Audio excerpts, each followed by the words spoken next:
Στα σύνορα του Βυζαντίου υπό το φως του φεγγάριου στέκεται ψηλός ο διγενής, ο Ακρίτας γενναίος με σπαθί στο χέρι, ματιά λαμπερά. Μπροστά της το γέμον φύλακας της θάλασσας,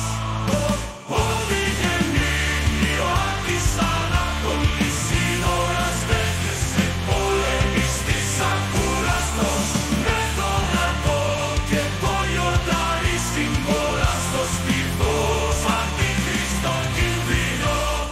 το θάνατο δεν φοβάσαι.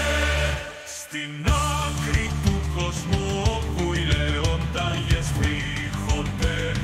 καβαλάρι των συνόρων σε καρτερούν οι προκλήσεις, αρακίνοι και τυραννές μάχες με αφηρία.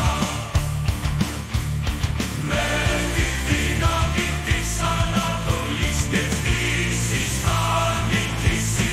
ο διγενής Ιωάννης Ανατολής, σύνορας δέχεσαι πολέμης της ακούραστος, με τον λαό και το λιοντάρι συμπόραστος, στιβός αντιχρίστο κινδύνο, το